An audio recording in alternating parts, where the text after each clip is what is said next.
quiero comenzar tal vez contándoles un poco por qué decidí plantearles este tema para la charla de esta noche cuando don Iván me contactó.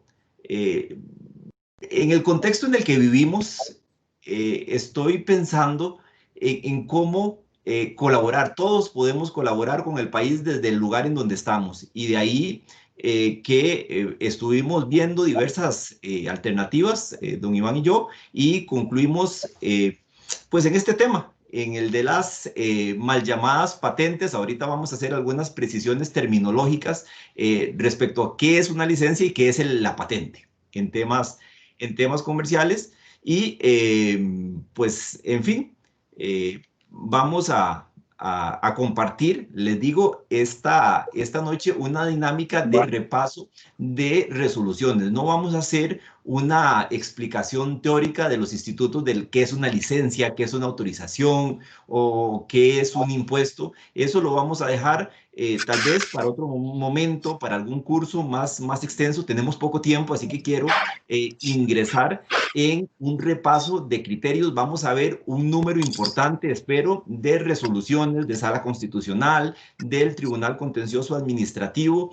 Les adelanto que posiblemente cuando no haga referencia más allá de un simple número de resolución, por defecto les voy a solicitar que entiendan que estoy hablando de resoluciones de la sección tercera del Tribunal Contencioso Administrativo, el cual es, para las personas que no están muy familiarizadas con esta materia, una de las varias o de las muchas secciones que tiene el tribunal, pero que tiene una competencia específica en este momento en materia municipal de agotamiento de la vía.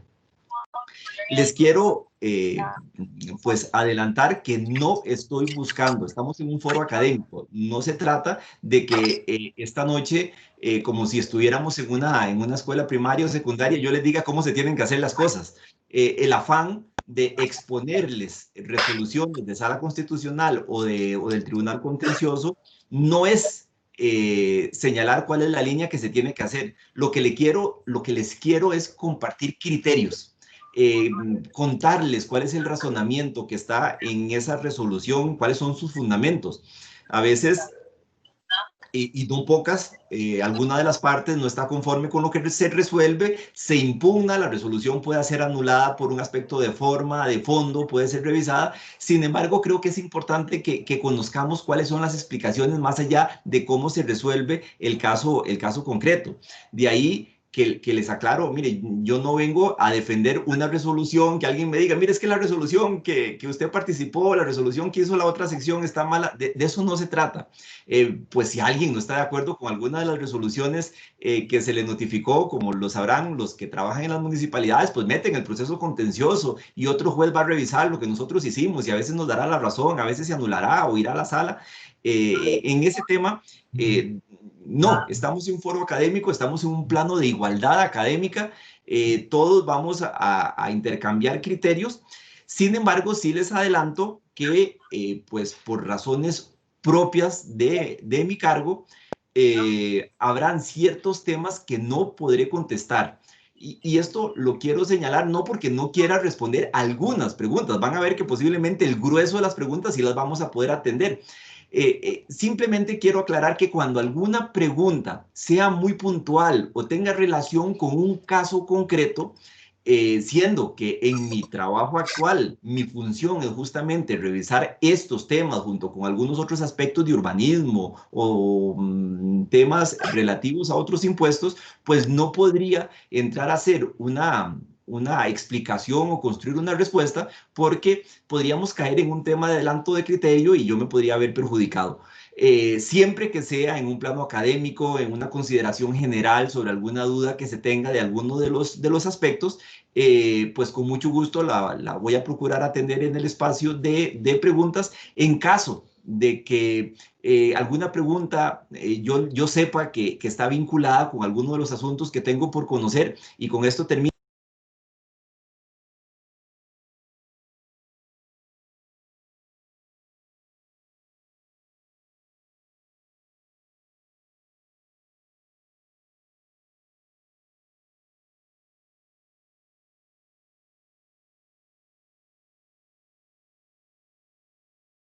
Don Jorge, disculpe, me parece que se le fue el audio, el micrófono, lo desactivó. Pues no sé qué pasó, pero listo. Espero que no se haya perdido mucho. Lo que les decía es que esperaría yo que ante las preguntas que yo no pueda contestar, pues don Jorge Iván o cualquier otro compañero o compañera de la comisión, pues nos ayude o nos colabore en atender este tema. Viendo el público asistente, es más, veo algunas personas que conozco y que estimo mucho. Hay un saludo especial para ellas. Viendo el público, les digo que lo que voy a exponerles esta noche está pensado para dos grupos de personas. Para aquellas funcionarios y funcionarios o abogados que ya trabajan en temas municipales.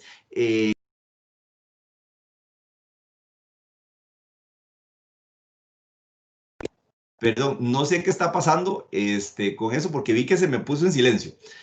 La charla también está pensada para las personas que trabajan en estos temas ya de la dinámica de las corporaciones municipales, pero también quiero darle alguna introducción, algunas ideas a los abogados y las abogadas o estudiantes de derecho que en este momento estarán escuchando la charla de cómo incursionar en este mundo de las licencias comerciales, que van a ver que es un nicho de trabajo muy fructífero. Y en el tanto todos y todas conozcamos más o menos cuáles son las reglas que se aplican, no los criterios que les estoy señalando que vamos a ver, sino cuál es el marco jurídico, pues eso nos va a permitir a todos a la hora de tener que solucionar alguna controversia, hablar el mismo idioma y tal vez así sea más fácil solucionar el aspecto que es controversial en caso de existir.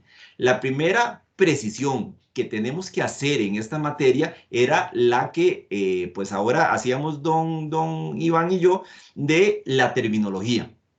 Para el común de las personas, hablamos de patente municipal y entonces ya nosotros pensamos que es aquel acto administrativo que uno va a la municipalidad para que sea posible establecer de manera lícita una actividad comercial en el respectivo cantón. La precisión que hay que hacer en este momento y que es muy importante es que la licencia es el acto administrativo, es el título habilitante. Y cuando una persona tiene esa licencia, tiene que pagar un impuesto. El impuesto se llama patente. Entonces, de inicio, les digo, vamos a hablar de licencias comerciales como un tema de acto, de derecho administrativo sustantivo, y vamos a hablar de patente como un tema de derecho tributario, un aspecto de parafiscalidad. Después vamos a ingresar en este tema. Y para las personas que llegaron temprano a la charla, les voy a decir que lo que voy a precisar a continuación es lo más importante. Es más, si tienen que desconectarse temprano, yo creo que después de que escuchen esta precisión que pues tengo que reconocer que la voy a insistir y a insistir y a insistir porque es tal vez uno de los problemas más reiterados que yo me encuentro cuando abordamos desde el vértice académico, pero también desde la práctica forense, el tema del funcionamiento del régimen municipal. Atención, esta es la aclaración. En materia de régimen municipal, ¿cómo decirlo? Las soluciones para una corporación municipal no necesariamente son aplicables a otra corporación municipal y ya vamos a ver por qué.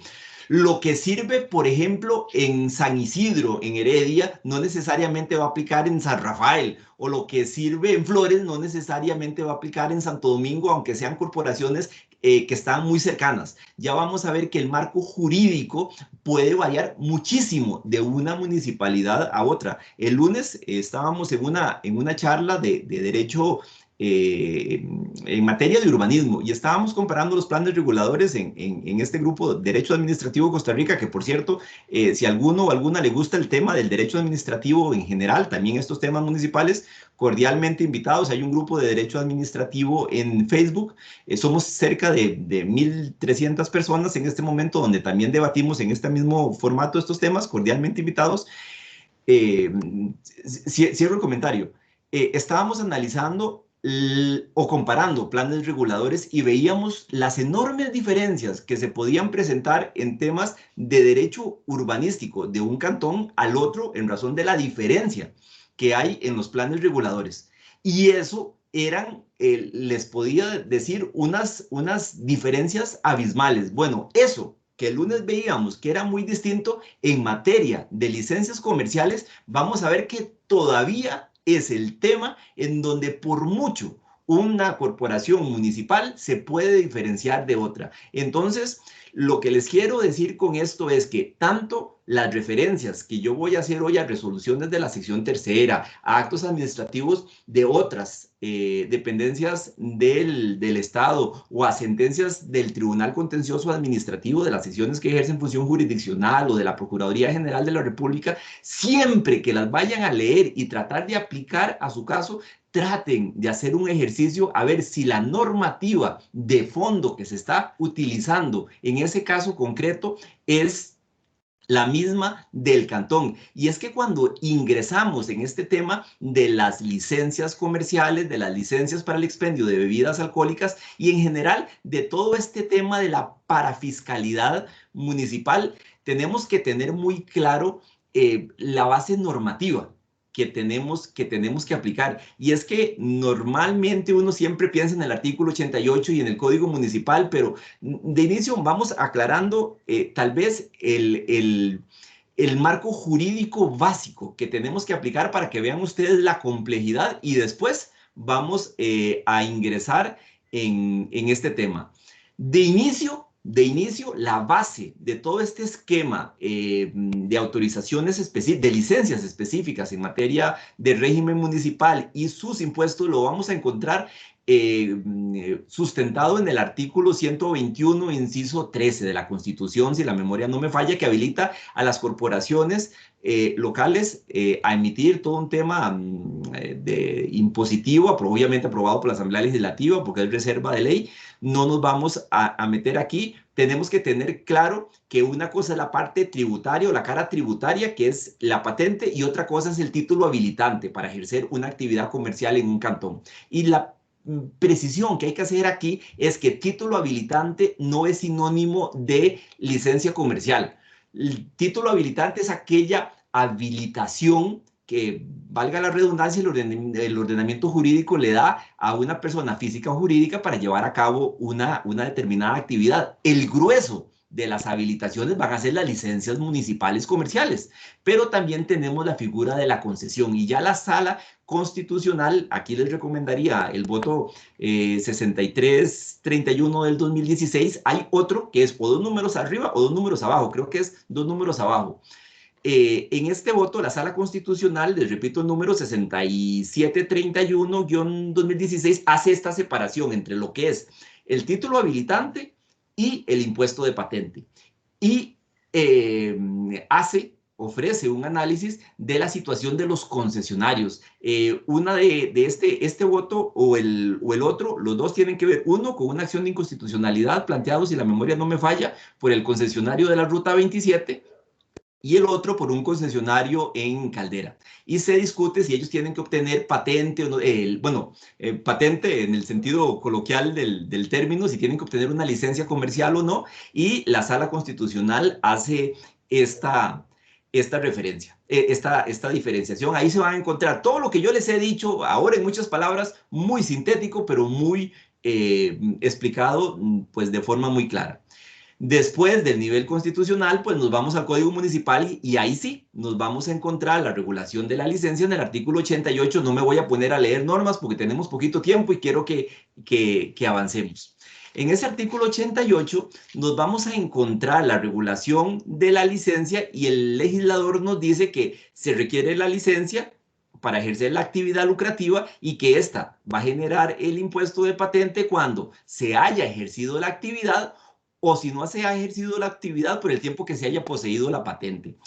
Si se quiere, pareciera que la norma es muy clara en este tema, pero les cuento que cuando estamos en el segundo supuesto y caemos en el tema de cómo se calcula el monto a pagar cuando se ha poseído una patente que no se ha estado explotando, el tema se vuelve un poco complicado, de ahí la dificultad que entraña la norma. Ahora, además, tenemos una nueva versión del artículo 88 que después lo vamos a ver con una regulación, no quiero calificarla mal, pero yo diría que terrible en materia de suspensiones. Ahorita vamos a ver la terminología que utiliza esta nueva versión del artículo 88, pero lo que me importa por ahora es tener claro que ahí, en ese 88, vamos a tener la base legal de las licencias comerciales. Y hasta aquí llegó la parte sencilla. Atención a esto porque vienen curvas en lo que les voy a explicar. Para la gente que trabaja en las municipalidades, pues va a ser un poco más sencillo entender lo que les voy a comentar. Igual si hay alguna duda lo vemos al final. ¿Se acuerdan ustedes que yo al principio les dije que lo más importante era que era muy probable que lo que se resuelve para una municipalidad no se aplique para otra? Esto es porque cada una de las municipalidades de Costa Rica, con la excepción en este momento de Río Cuarto, que de lo que he revisado todavía no la tiene una ley que regula la parte de impuestos municipales con base en este artículo 121. ¿Qué tenemos en este momento? Y aquí es donde van a ver ustedes que si Pitágoras me oyera, los números no le van a cerrar. Vean, tenemos 82 cantones. De esos 82 cantones, solo tenemos 81 leyes. ¿Por qué? Porque hay un cantón relativamente reciente, Río Cuarto, en Alajuela, que está en proceso de construcción de todo su ordenamiento jurídico. Todavía, que yo tenga entendido, no tiene una ley. Entonces, vamos despacito. 82 cantones, tenemos 81 leyes. Posiblemente en el corto plazo vamos a tener 82 leyes cuando Río Cuarto adopte la suya. Pero cuando revisamos el sistema normativo de este tipo de legislación, vemos que tenemos 85 leyes. Y esto, pues, es donde yo les decía que los números no cierran, porque si tenemos 82 cantones, ¿por qué tenemos 85 leyes? Bueno, resulta ser que aquí en Costa Rica, además del régimen constitucional de estas leyes que están vinculadas a los cantones, vamos a ver que hay distritos que tienen su propia ley.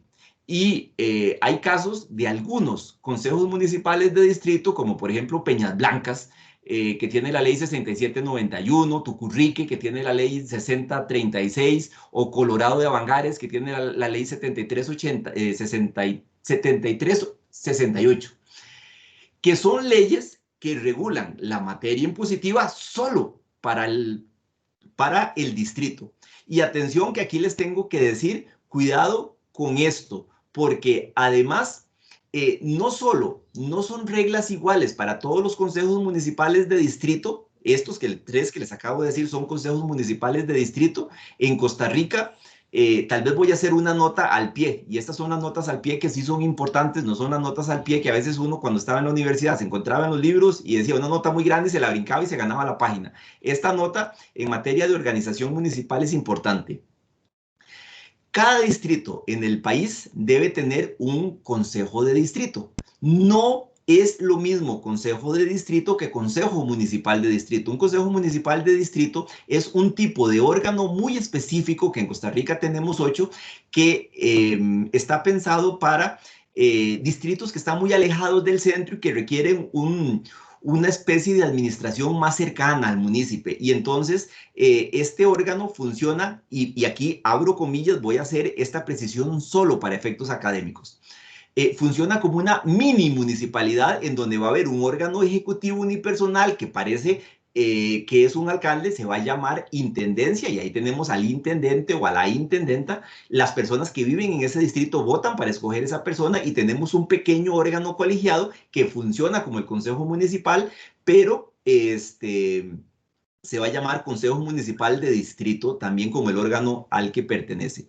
Y aquí las cosas se nos van a complicar porque, como lo vamos a ver más adelante, las reglas en cada una de estas leyes de impuestos funcionan diferente en cada cantón.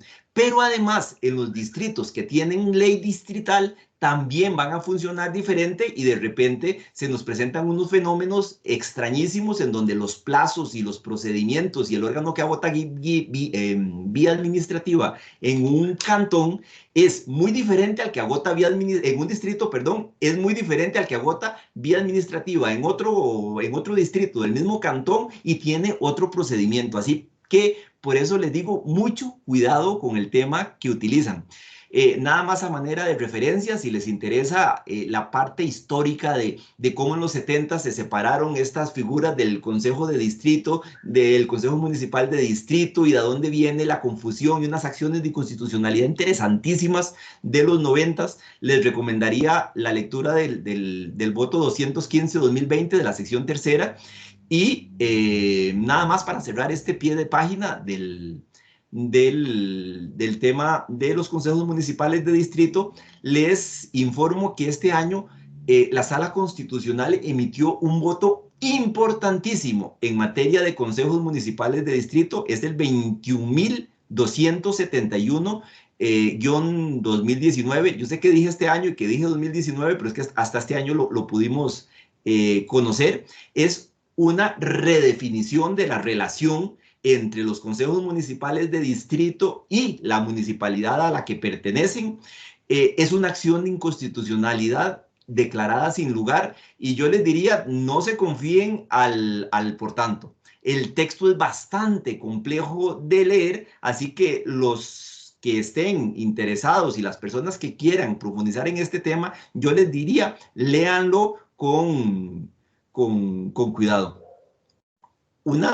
Tal vez una precisión final, antes de continuar con este tema del artículo 88, con el primer párrafo, que es al que vamos a dedicarle este ratito, es que estas leyes, este montón de leyes que en teoría están pensadas constitucionalmente para regular temas de impuestos, no solo regulan temas tributarios, sino que además cuando uno entra a revisar el entramado del articulado, va a ver que en muchas de ellas que no son un machote, o sea, les quiero insistir, son normas diferentes, habrán algunas que se parezcan, pero no necesariamente son iguales y ahorita vamos a ver cuando veamos el tema de ventas por internet, que regulan dos cosas, regulan el impuesto de patente en su gran mayoría, pero que también traen regulaciones en algunos casos en lo que hace a la licencia comercial.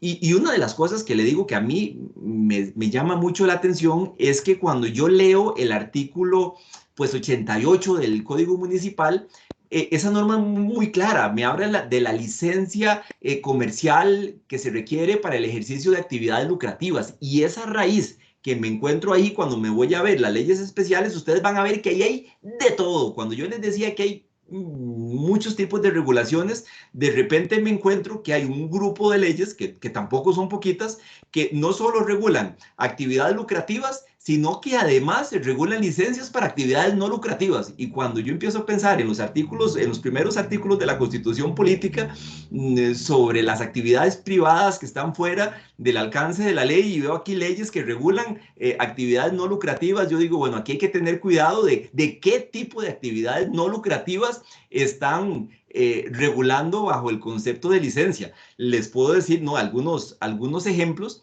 solo de los nombres. De repente me encuentro la ley para actividades lucrativas y no lucrativas del Cantón de San Pablo de Heredia, la ley para actividades lucrativas y no lucrativas del Cantón de Guásimo. La de San Pablo de Heredia es la ley 9620, la de Guásimo es la 9504. Vean que son normas relativamente recientes, muy recientes.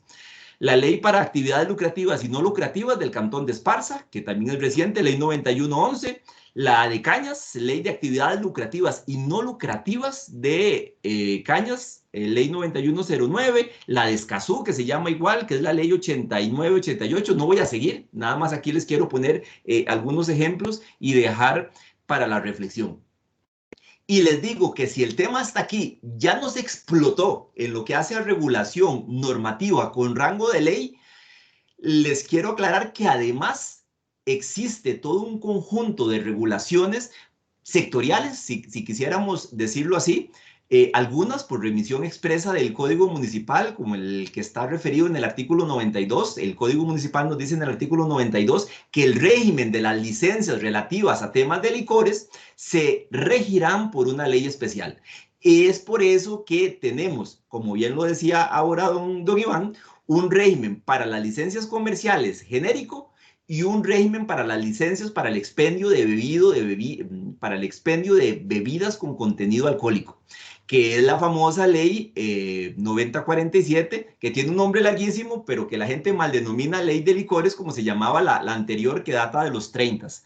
Ahora vamos a entrar a analizar, al final de la charla, vamos a dedicar los últimos minutos a dedicar varios temas, a analizar varios temas de esta normativa. Pero además de esa referencia genérica, tenemos regulaciones específicas.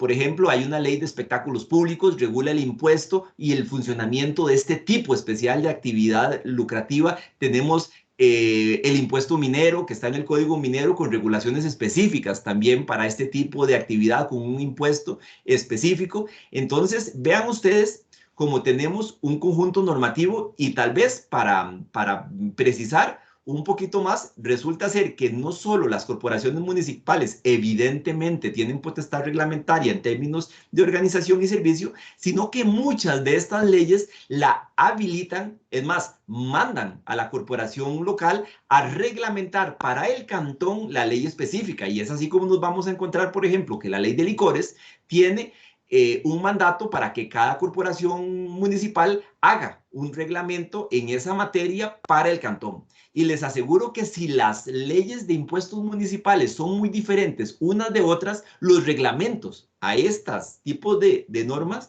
o espectáculos públicos, por ejemplo, que está por ahí, son, miren, son mundos aparte. De ahí que yo les decía, lo más importante que puede quedar en esta charla, amén de que ahorita vamos a hacer una lista de resoluciones por temas, es tener presente que todos y todas tienen que tener mucho cuidado. Las abogadas y los abogados que están tramitando una licencia comercial para un cliente y de repente existe algún conflicto y van al Sinalevi y buscan algún pronunciamiento de la Procuraduría, o van al Nexus y buscan alguna resolución judicial, o a la Contraloría, perdonen la insistencia, pero creo que estos de los mejores consejos que a mi parecer les puedo dar es: tengan mucho cuidado si la normativa base de ese pronunciamiento es aplicable al cantón y al quehacer de la municipalidad. Recordar nada más, y con esto vamos cerrando la parte propiamente de normativa, que aquí nos aplica la ley general. Yo sé que esto suena así como que muy redundante, como que me está diciendo que aplica la ley general de la administración pública. Claro que el 132 y el 133, todo ese tema de acto administrativo aplica. Pues sí, pero lo que quiero insistir es que también hay una enorme aplicación del libro segundo de la Ley General de la Administración Pública, que muchos abogados y abogadas relacionan exclusivamente con el tema del procedimiento sancionatorio, y piensan en ese artículo, en ese libro segundo del procedimiento, como la regulación del procedimiento sancionatorio, y no. Pues ahí hay una serie de disposiciones que tienen que ver con notificaciones, con el tiempo de las actuaciones, con un conjunto de regulaciones que aplican al procedimiento. Y entonces, por ahí, algún amigo me decía, no, es que una cosa es trámite y otra cosa es procedimiento. Y entonces, aquí nos vamos tal vez a la doctrina y entendemos que la definición de trámite es, de procedimiento es, palabras más, palabras menos. Obviamente no voy a hacer una definición de memoria: un conjunto concatenado de pasos para alcanzar un fin lícito. Bueno, y claro, cuando vamos a revisar la definición de trámite, nos encontramos que es más o menos lo mismo. Entonces, tengamos claro que esas normas del procedimiento sí le son aplicables en lo que corresponda a los trámites ante las corporaciones municipales. Ahora bien, y esto va pensado tal vez para el funcionamiento cotidiano de lo que les voy a decir.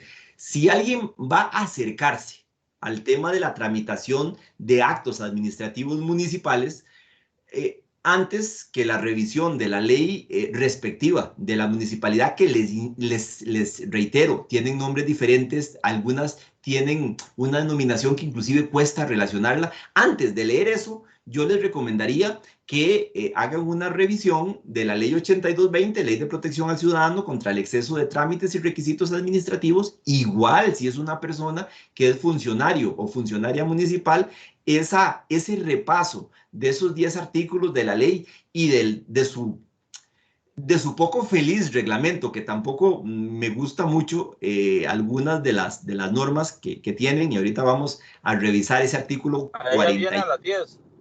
Tal vez salga a las 10 para Caña. Ok, la pregunta mía es, don Carlos necesita el carro, porque si no yo paso donde Maricruz, recojo el carro y mañana yo me... Estamos escuchando a alguien que está hablando con don Mario. Listo, yo creo que ya. Gracias. Les recomendaría revisar esta norma. Es más, a todos los que trabajamos en esta materia, de vez en cuando hacer una revisión de esta normativa.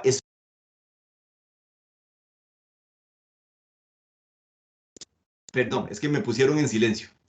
La revisión de esta normativa nos da reglas claras de qué es lo que tenemos que hacer en cosas que parecieran que son muy habituales, pero que a veces se nos olvidan. Ingresemos al tema de los requisitos, por ejemplo.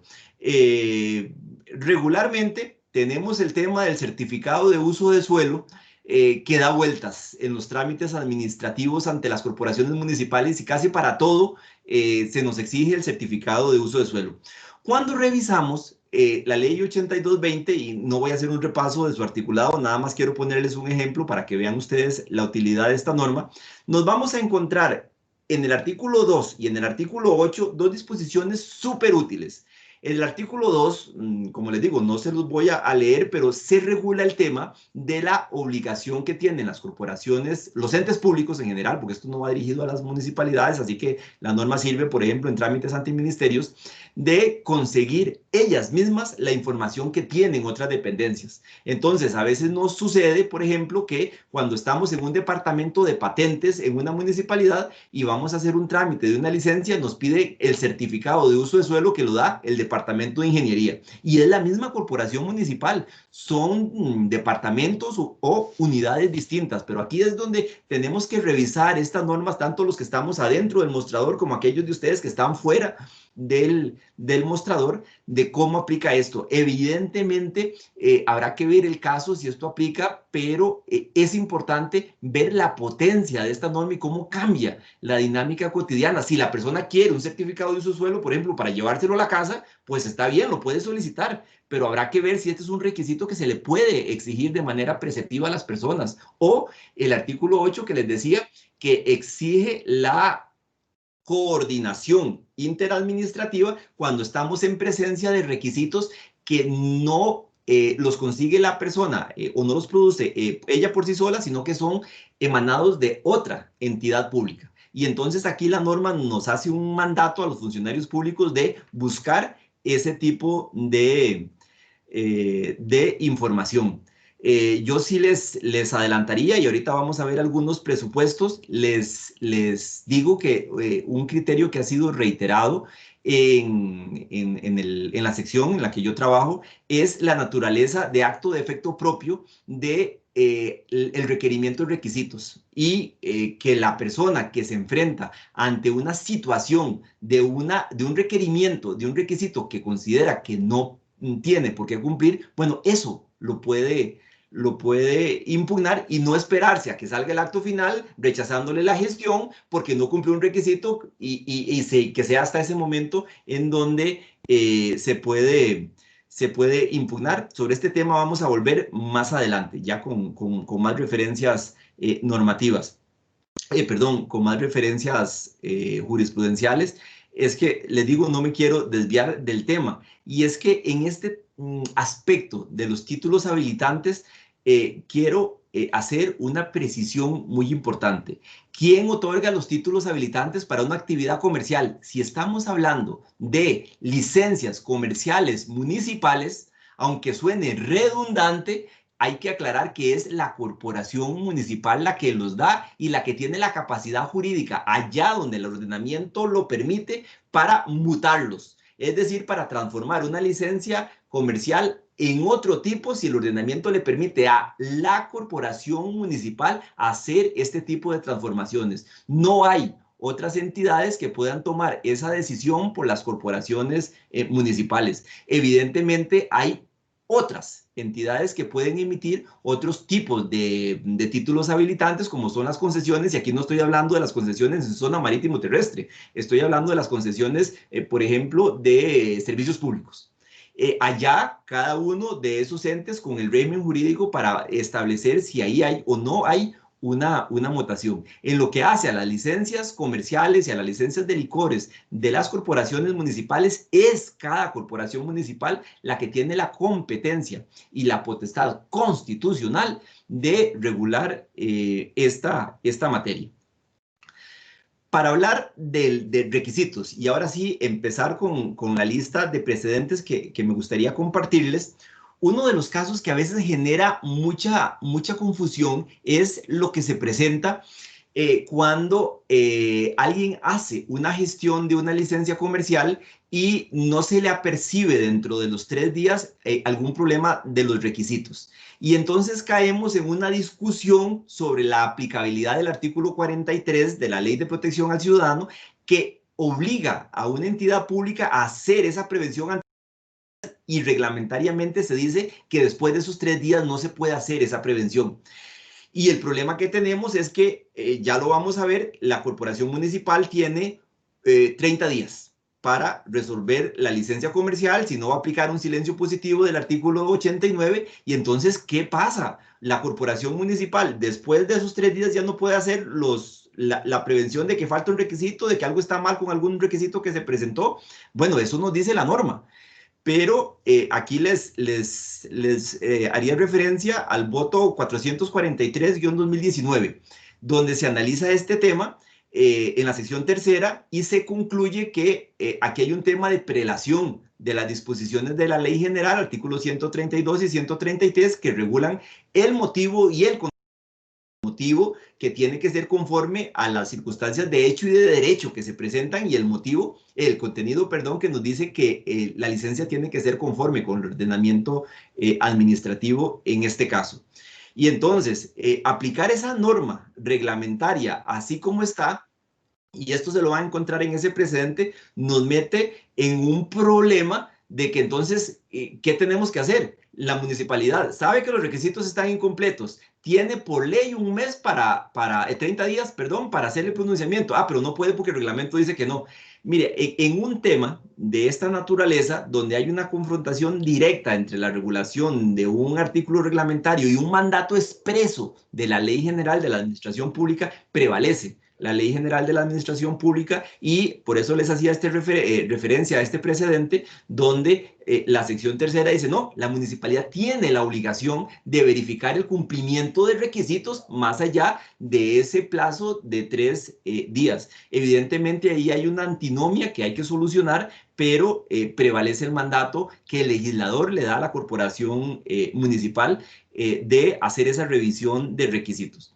El otro tema que es ultra frecuente es la confusión que hay entre el momento que yo puedo como licenciatario iniciar actividad comercial, si este es cuando recibo la licencia, que ya es válida y eficaz como acto administrativo, o con la sola presentación de la solicitud. Aquí, pues posiblemente para algunas y algunos que se mueven mucho en este tema estarán pensando, y si está inventando el agua tibia, pero sin embargo quiero precisar, porque este video posiblemente lo pueda ver alguna persona que quiere ingresar en este tema, que conforme se analiza en el voto 214-2020, la sola presentación de una solicitud de licencia comercial, salvo que haya alguna autorización previa expresa de la corporación municipal, no habilita el inicio de actividades comerciales. Será hasta que la corporación local expresamente emita la licencia. Ahora, ¿qué pasa si no se emite la licencia? Bueno, aquí es donde aplica el silencio positivo en materia de licencias, que está expresamente regulado en el artículo 89 de la Ley General, del Código Municipal. Y aquí tal vez un par de precisiones.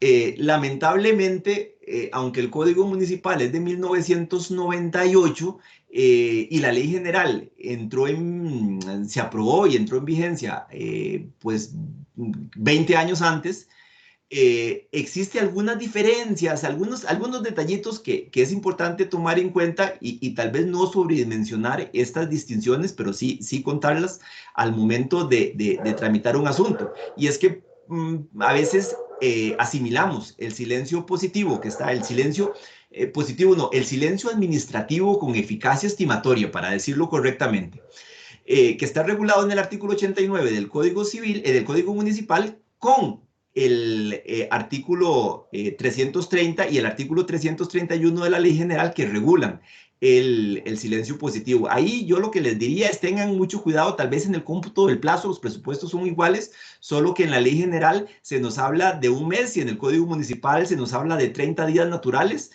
A veces podría coincidir, normalmente no va a coincidir cuando ustedes aplican las reglas de cómo se computa un mes en materia procesal y cómo se computan 30 días naturales.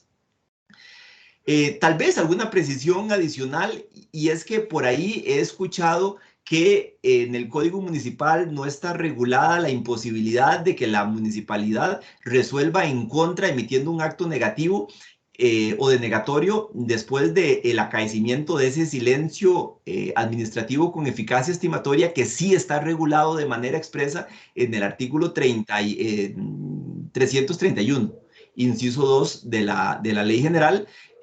Yo lo que les diría es, miren, aquí hay que entender el ordenamiento como un sistema, y si bien la norma no tiene esa regulación, pues no cabe duda que el principio de intangibilidad de los actos propios aplica a materia municipal. Entonces, ahí es donde no es que les quiero decir que no hay posibilidad de destruir ese silencio administrativo con eficacia estimatoria que abre el artículo 89, sino que si la corporación municipal entiende necesario destruirlo, hay que recurrir a las vías procesales adecuadas. Un tema que me interesa mucho insistirles y que lo vamos a ver más adelante cuando veamos de desviación de poder, pero se los quiero adelantar desde ya, es el relativo a la independencia que tiene que haber entre los requisitos y los procedimientos, entre los distintos conjuntos de requisitos para los diferentes tipos de procedimientos que hay en una corporación municipal.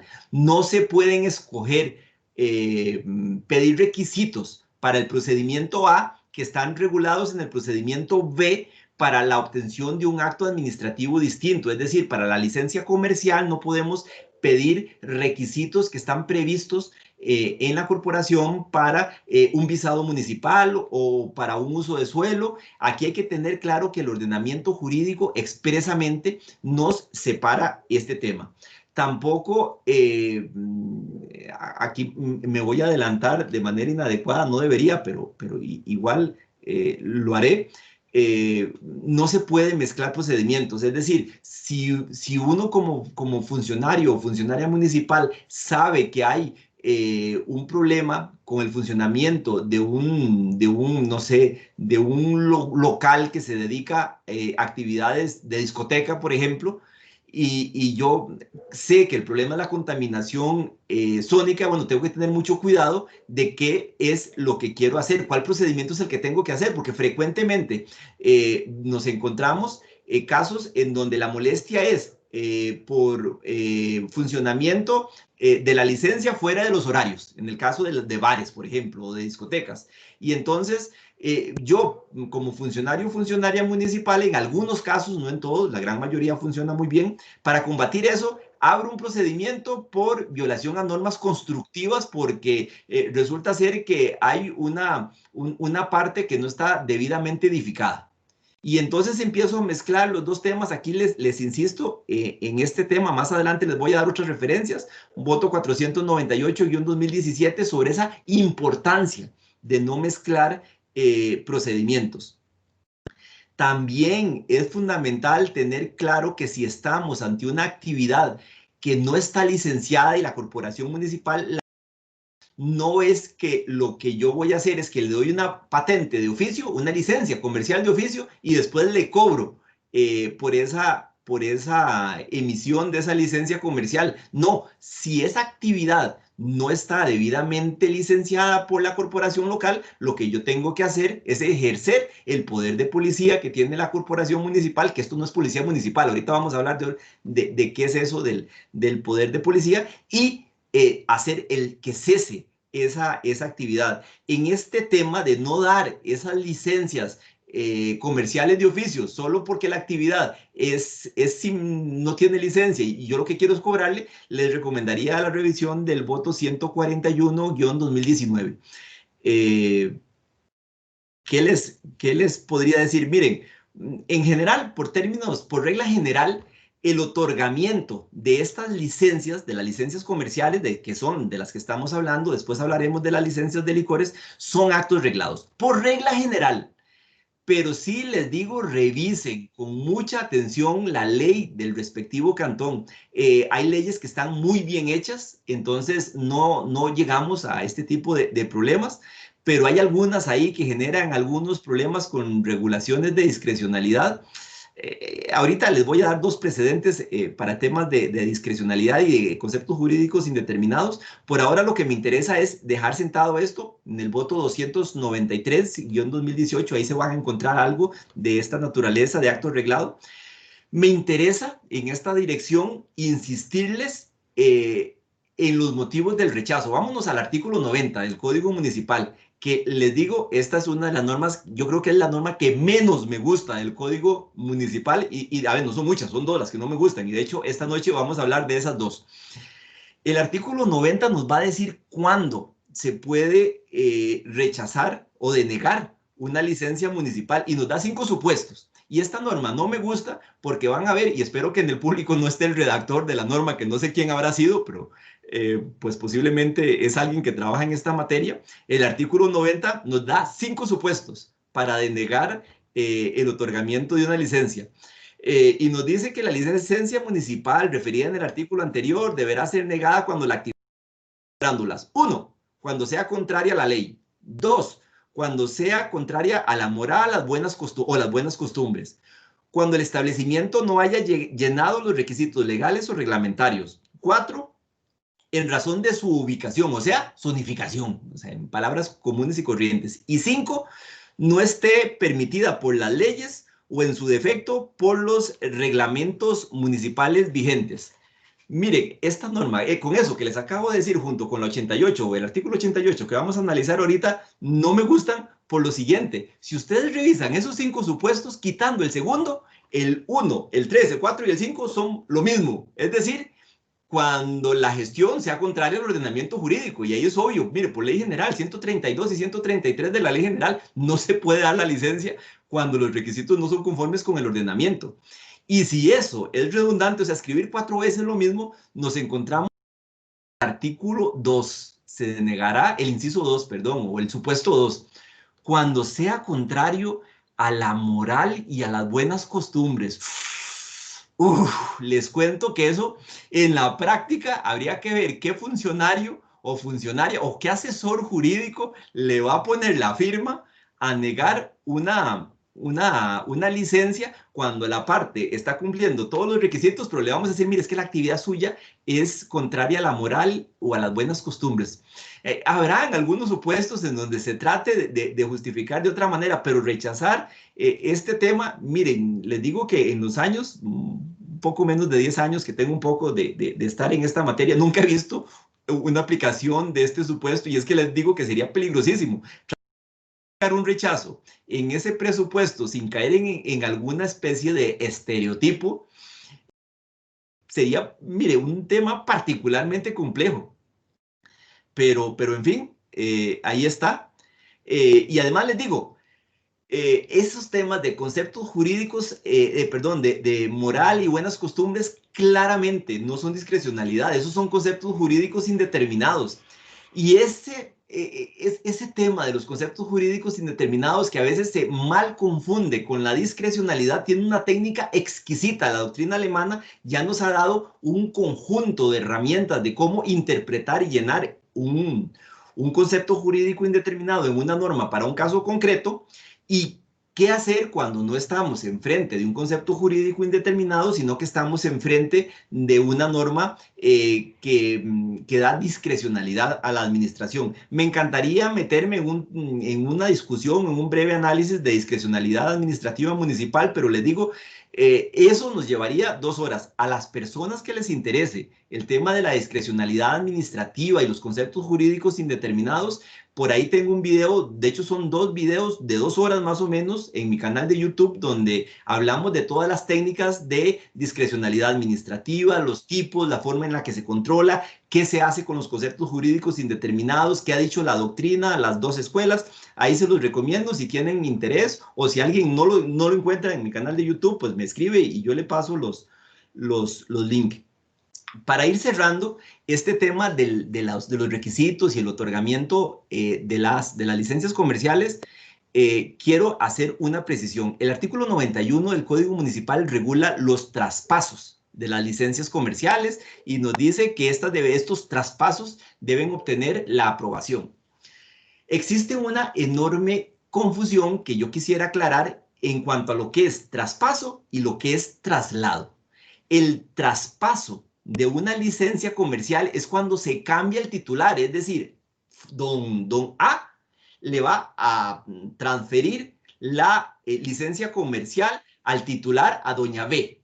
Y un traslado de una licencia comercial, si van a buscar doctrina o si van a buscar jurisprudencia o pronunciamientos, un traslado es un cambio de ubicación física. Es decir, la licencia estaba para ser disfrutada en el costado norte del parque y ahora su titular quiere gestionar ante la corporación municipal para que esa licencia comercial pueda ser disfrutada o ejercitada 200 metros al sur de la escuela.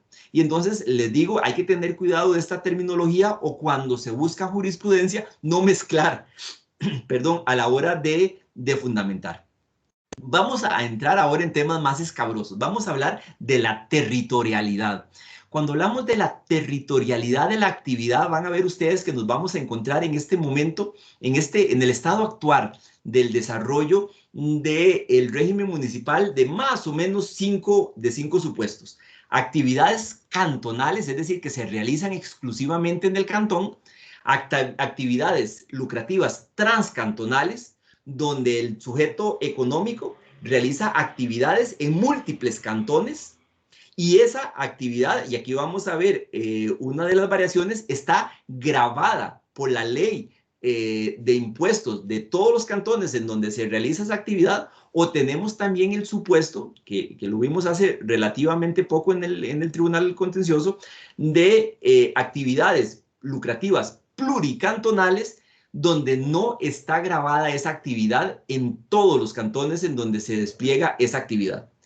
Y si esto es complicado, pues les digo que el último supuesto es el más esquivo de todos, que es el relativo a las transacciones por Internet.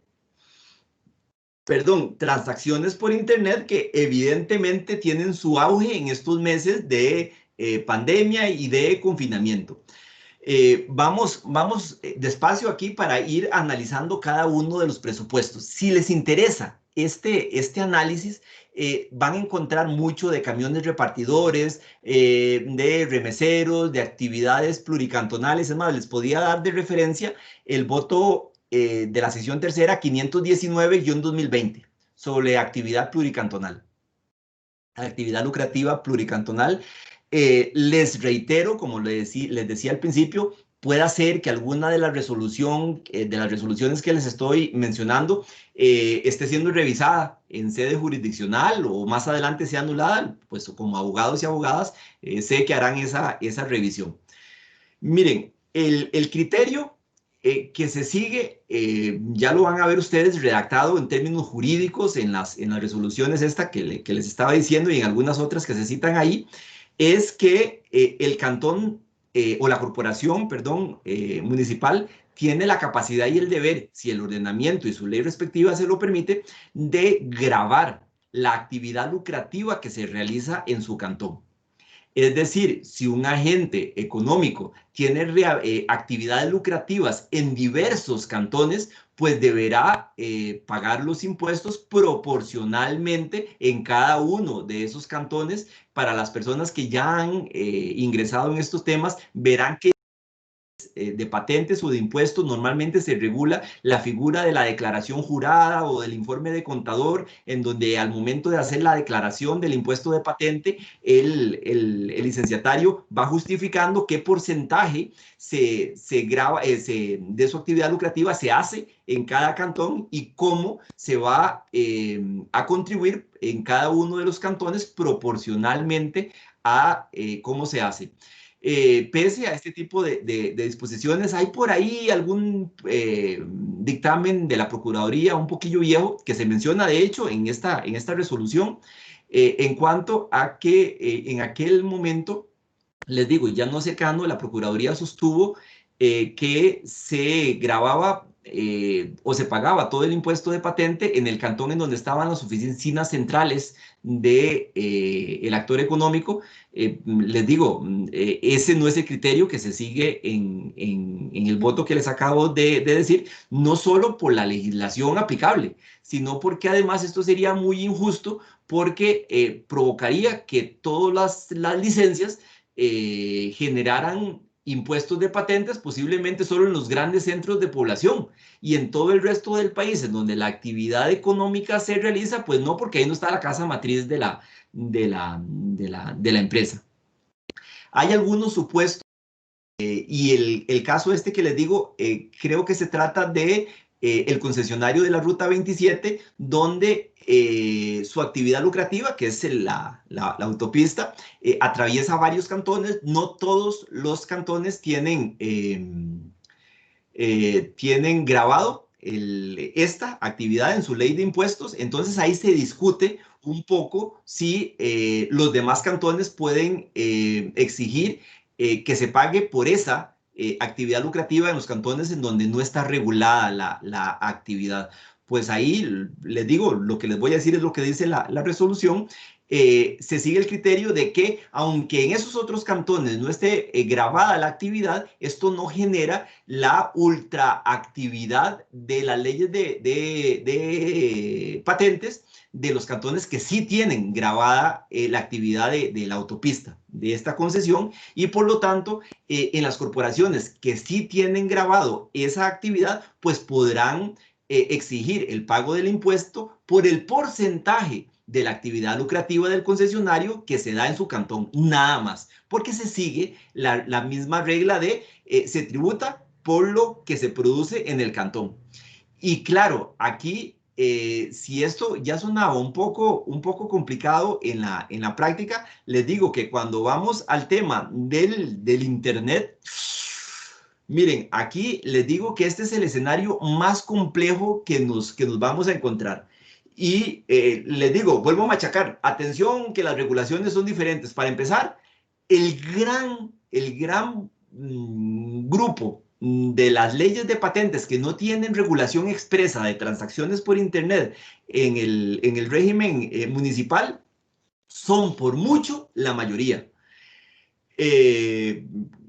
Casi en la totalidad de ellas se está tratando de gravar la actividad de ventas por Internet a través de las regulaciones típicas que tiene la ley de impuestos o la ley de patentes o la ley de actividades lucrativas, que fueron pensadas para hechos generadores tradicionales, en donde una persona va al establecimiento que está dentro del cantón y pues se hace ahí el acuerdo entre cosa y precio y listo.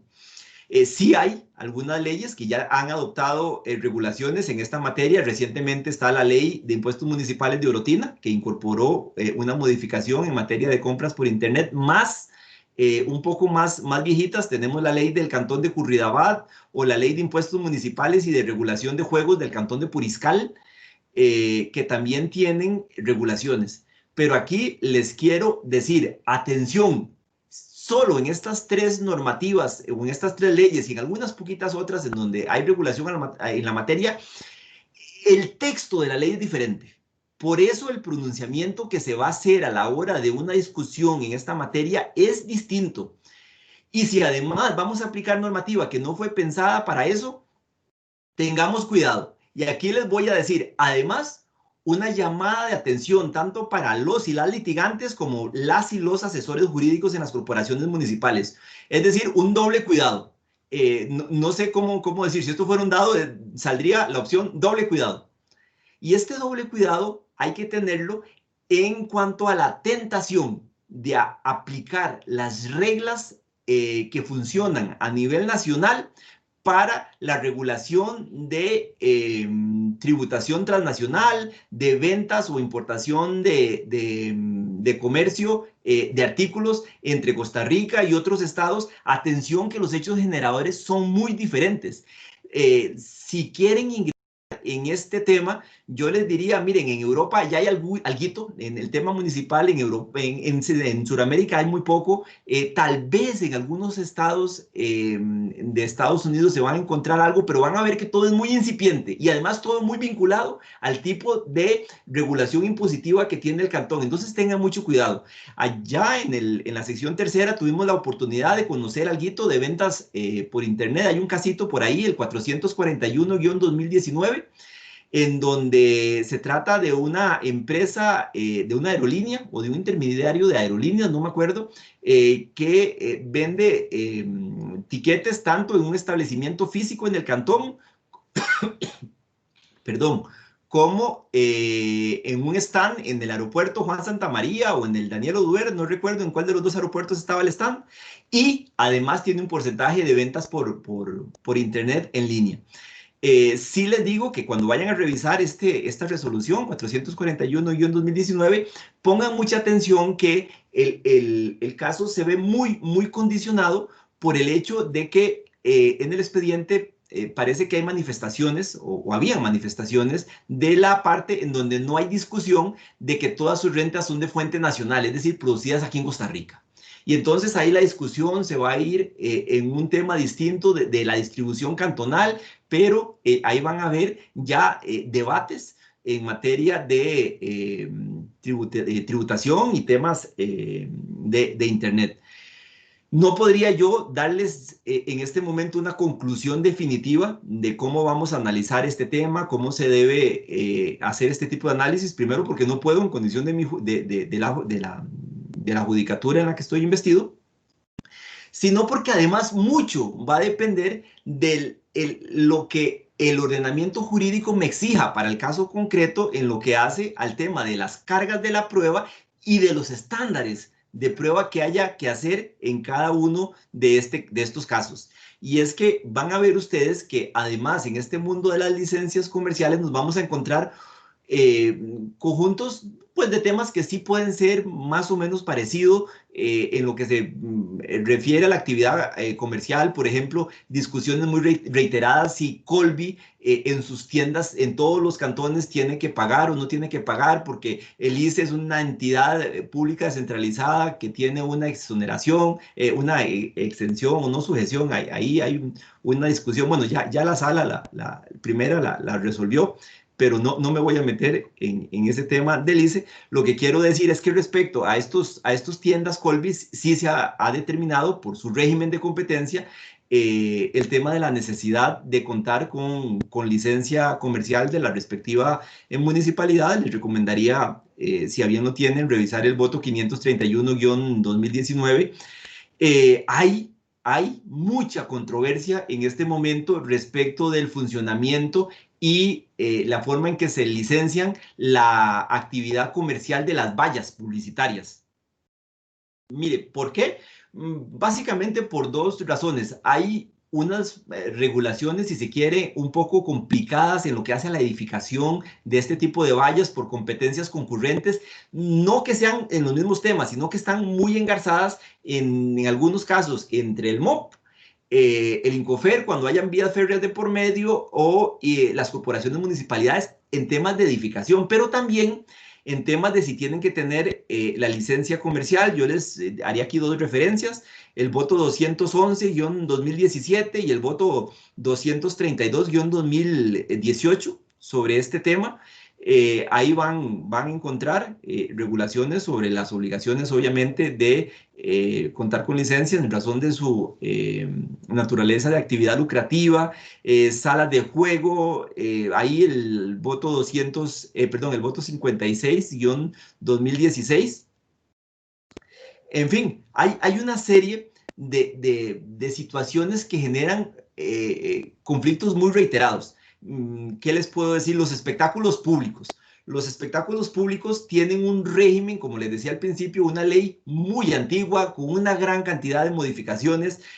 Para esta evolución histórica yo les pues sugeriría, si a bien lo tienen, revisar el voto 491-2016, y tenemos un tema, pues, si se quiere, un poco reiterado, que es el tema de las carreras. Estas carreras que se hacen los fines de semana, los domingos, al aire libre, donde no es que es la gente paga por ingresar a ver a personas corriendo. No, ahí es diferente. Ahí son los propios competidores los que cancelan un derecho de participar, reciben una camiseta y corren por la calle, y las personas que lo quieran, que quieran ver la carrera, si es que habrá alguien que la quiera ver, pues van y se paran ahí en la orilla de la calle y ven a las personas corriendo y les echan agua, no sé, cosas de este tipo.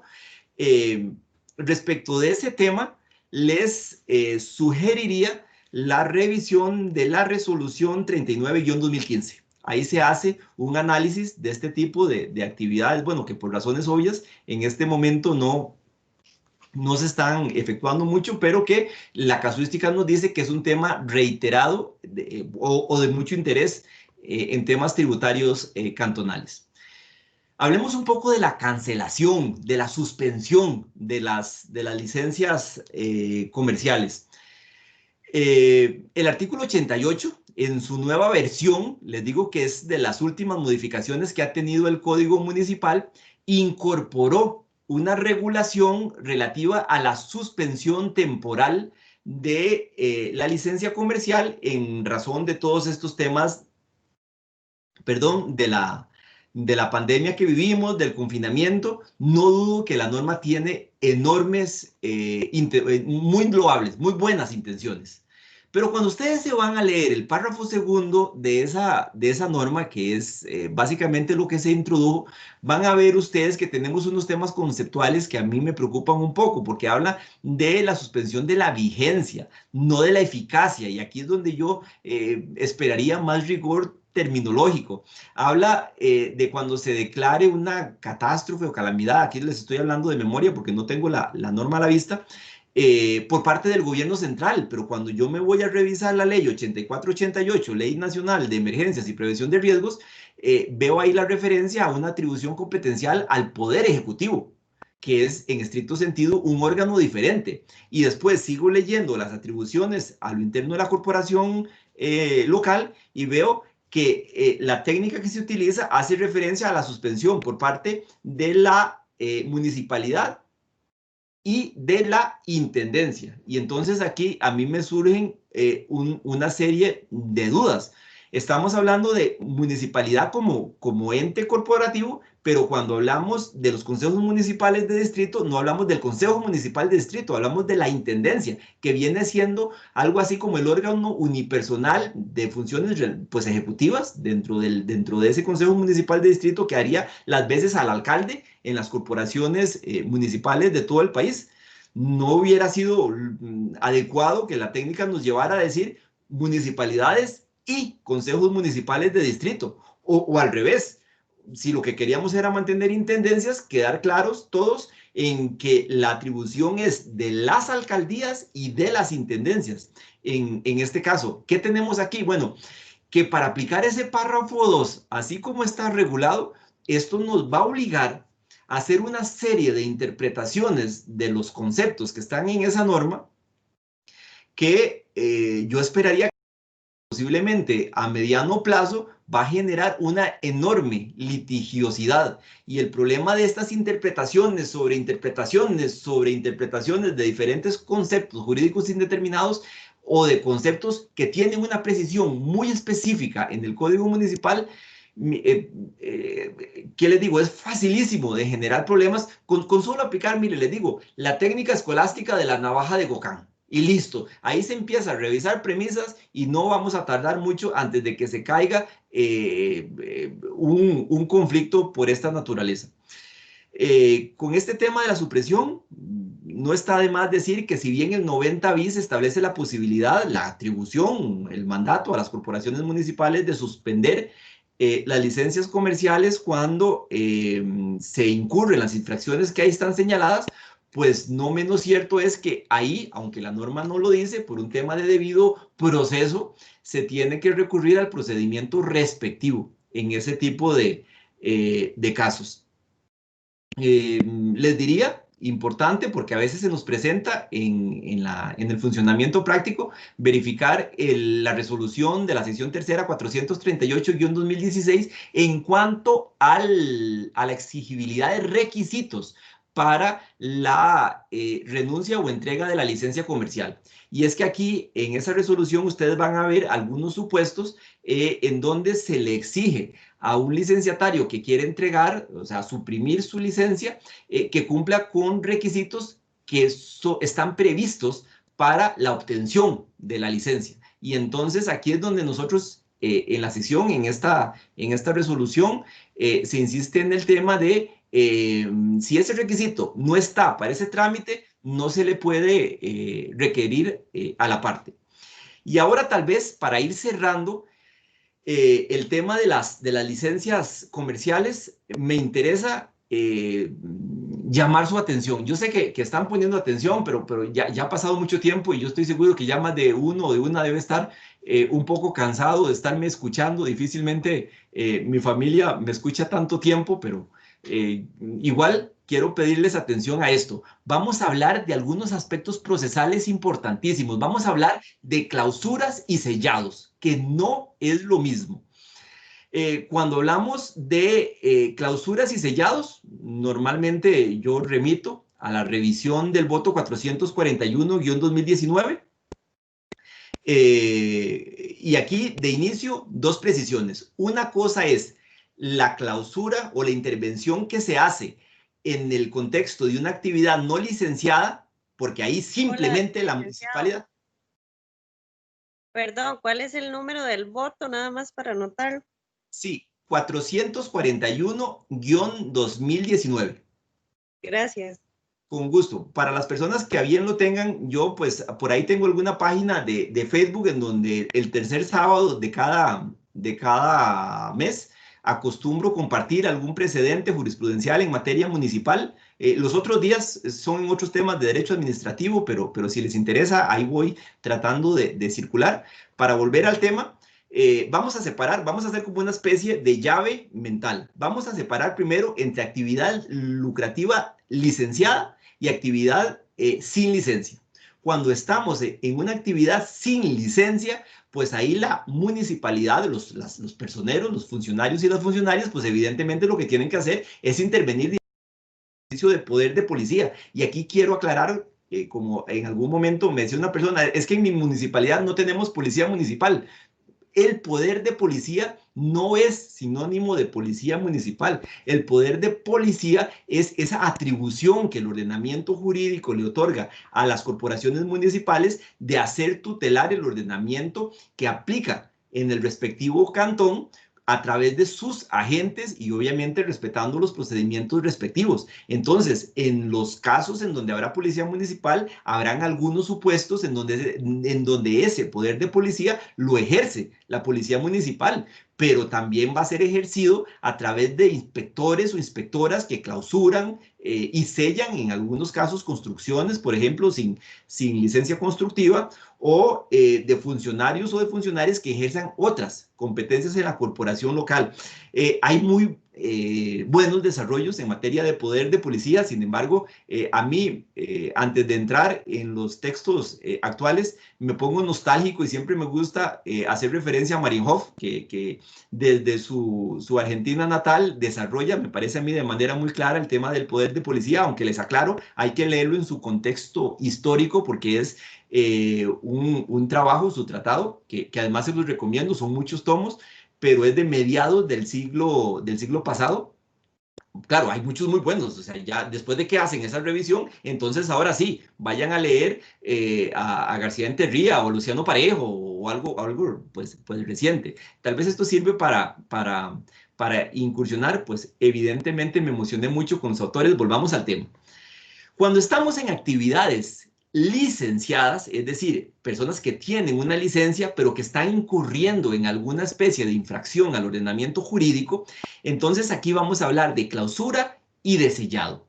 La clausura es una decisión administrativa, es un acto administrativo, una actividad formal de la administración municipal y en tal condición, al ser un acto administrativo, puede, si es contraria al ordenamiento jurídico y el patentado o el licenciatario quiere impugnar eso, pues tendrá que demostrar que esa clausura en su condición de acto administrativo tiene un vicio de nulidad absoluta o de nulidad relativa. El sellado es una actuación material, es decir, es algo que la administración hace, es cuando un señor o una señora de una municipalidad va y establece un marcador físico en una actividad comercial para hacer ejecutar una clausura. Habrán clausuras que no tengan sellado. Simple y sencillamente la municipalidad comunica la clausura, la actividad se detiene y listo. Habrán otras clausuras donde por costumbre municipal necesariamente siempre se clausura y se ponen los sellos. Y la municipalidad pone los sellos si esa actividad material, esa actuación material, que es como en estricto sentido se llama, tiene algún vicio de legalidad. Les digo que la terminología que en derecho administrativo utilizamos para hacer referencia a una actuación material y legal es la de vía de hecho. Entonces, normalmente nosotros hablamos de acto administrativo o acto administrativo viciado de nulidad relativa o nulidad absoluta. Nada de actos inexistentes para los que creen en esa tercera categoría. No, eso lo veremos en algún otro momento. Y cuando estamos ante una actuación material que está en contra del ordenamiento jurídico, pues vamos a hablar de actuación material constitutiva de vía de hecho. Estas dos figuras de clausura y de sellado las podemos encontrar en dos momentos distintos. Las podemos encontrar como una medida cautelar, ya sea ante causa o durante el procedimiento, cuando hay una infracción y la corporación municipal detecta que hay algo que está mal y tiene que intervenir en ese momento y entonces se hace la clausura o a veces se hace el sellado, en el tanto se tramita el procedimiento administrativo o se inicia el procedimiento administrativo y se hace. Pero también hay clausuras y sellados que ya son sanciones dirigidas a suprimir del mundo jurídico esa licencia comercial que tiene el licenciatario. Entonces, vamos a ir despacito analizando estos supuestos que les estoy diciendo. En el voto que les comenté hace un rato, viene todo esto desarrollado tal vez más en extenso. Sí me interesa hablar por ahora de la clausura como una decisión cautelar. Es decir, llegamos a un local, a un bar, son las 12:45, ya se excedió la hora de cierre, entonces hay que clausurar el bar como una medida cautelar y le vamos a abrir el procedimiento. Estamos en el supuesto, evidentemente, de una medida cautelar ante causa de ese procedimiento sancionatorio que se le va por estar funcionando fuera de las horas, pero esa evidentemente no es una clausura definitiva. No es que el propietario del bar va a perder la licencia a partir de ese momento. No, esto es simplemente para cesar esa infracción al ordenamiento jurídico y posiblemente al día siguiente, cuando sea la hora de la apertura del bar, ya ahora sí, la hora conforme lo establece el ordenamiento jurídico, ese patentado va a poder iniciar actividades. Esto no significa que no se le va a abrir el procedimiento sancionatorio por la infracción que cometió la noche anterior, pero lo que tenemos que tener muy claro es cuando es una clausura y un sellado como medida cautelar, y si estamos hablando de medida cautelar hay que tener muy claro que tanto la corporación municipal como el patentado, el licenciatario, tiene que tener claro cuál es el tiempo de duración de esa medida cautelar, si es hasta la siguiente jornada, si es por 3 días, si es, hay que entender, porque además estas decisiones tienen apelación y pueden llegar incluso a un proceso contencioso administrativo en su condición de acto administrativo con efectos propios. ¿En qué consiste? Hay que tener muy claro que si se va a sellar, los funcionarios municipales o las funcionarias tienen que tener claro cuál es el plazo, porque si es hasta el día siguiente donde se va a iniciar la actividad de nuevo, el giro comercial del licenciatario, pues tenemos que hacer un procedimiento de apertura de sellos, porque si no, exponemos a todas las personas intervinientes a un tema penal por violación de sellos. Y aquí nada más les diría esto a manera de consideración para que lo valoren. A veces se utilizan de manera indiscriminada los mismos elementos de sellado, es decir, las mismas calcomanías o las mismas láminas de papel para sellar como cautelar que para sellar como sanción.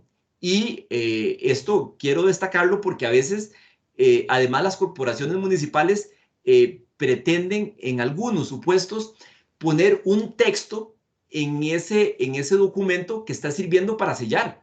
La finalidad de ese elemento de sellado es únicamente garantizar la inviolabilidad de los puntos de acceso al local. Pero se acostumbra poner, mire, se sella porque se violó esto, porque se violó lo otro, el licenciatario no ha hecho esto, no ha hecho lo otro. Y aquí les digo, hay que tener mucho cuidado, porque si estamos en un tema de una clausura cautelar, el licenciatario está cubierto por el principio constitucional de presunción de inocencia. Y ese texto en su local puede hacer que muchos de los usuarios de ese establecimiento concluyan de manera inadecuada que ese licenciatario es culpable y esa persona va a ser inocente hasta que en el procedimiento que se le va a seguir con todas las garantías se determine que incurrió en una falta en este sentido. En cuanto a las clausuras como sanción,